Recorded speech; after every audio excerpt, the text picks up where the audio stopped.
오늘은 하나님과 화목하라라는 주제를 가지고 함께 나누도록 하겠습니다. 하나님 말씀 고린도후서 5장 11절로 21절 말씀 중에 20절 말씀을 봉독해 드리겠습니다. 그러므로 우리가 그리스도를 대신하여 사신이 되어 하나님이 우리를 통하여 너희를 권면하시는 것 같이 그리스도를 대신하여 간청하노니 너희는 하나님과 화목하라. 우리가 드리는 예배가 온전해지기 위해서 먼저 형제들이 화목하게 지내야 합니다. 사람이 살다 보면 항상 사랑하며 살 수는 없습니다. 미울 때도 있고 싫을 때도 있습니다. 하지만 그런 가운데서도 화목해야 합니다. 분을 내어도 해가 지기 전에 풀라고 말씀하신 하나님께서는 우리가 화목하며 살기를 원하십니다. 무엇보다 하나님과의 화목은 절대적으로 필요합니다. 본문 말씀은 사도 바울이 자기를 모함하는 자들을 향해서 한 말입니다. 바울은 하나님의 사람으로 사도의 직분을 감당하면서 많은 일을 하였습니다. 그럼에도 불구하고 사람들로부터 많은 모함을 받았습니다. 속상한 일도 많았을 것입니다. 하지만 그들과 화목하려고 했습니다. 바울은 그렇게 노력했던 모습을 보이면서 모든 성도들이 화목해야 한다고 말씀을 전했습니다. 하나님께서 우리와 화목하기 위해서 하나님과 우리 사이를 가로막고 있는 죄의 담을 헐어버리셨습니다. 이처럼 우리는 하나님과의 관계에서 막힌 것을 헐어야 하고 부부 간의 장벽, 부모 자식 간의 장벽, 성도 간의 장벽을 무너뜨려야 합니다.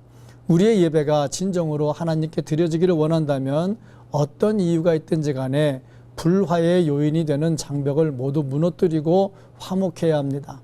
화목해야 하는 이유가 무엇입니까? 첫째로 새로운 피조물이 되었기 때문입니다. 예수님께서 십자가에 달려 돌아가심으로 우리의 모든 죄를 다 사하시고 우리가 서로 예수 안에서 하나가 되게 하셨습니다. 그러므로 물고 싸우면 안 됩니다. 둘째로 하나님의 명령이기 때문입니다. 하나님은 우리가 화목하며 살게 하기 위해서 화목해 하는 직책을 주셨습니다. 우리는 예수 안에서 평화의 사신이 되었기에 반드시 화목을 추구해야 합니다.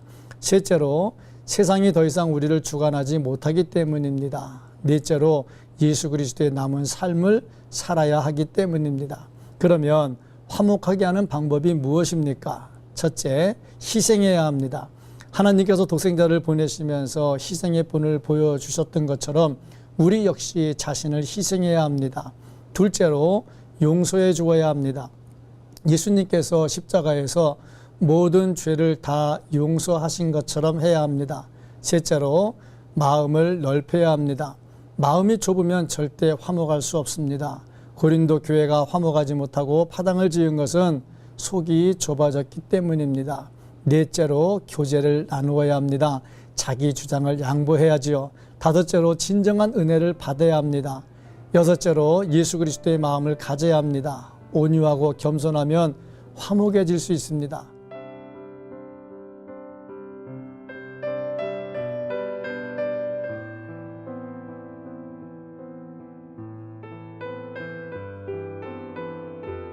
그러면 화목한 후에 생기는 일이 무엇입니까?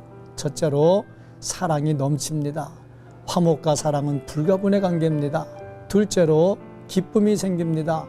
화목하면 서로 보고 싶고 기다려집니다. 셋째로 헌신하게 됩니다. 화목하면 목숨을 바쳐 헌신합니다. 넷째로 협동하게 되고요. 다섯째로 능률이 나타나고요.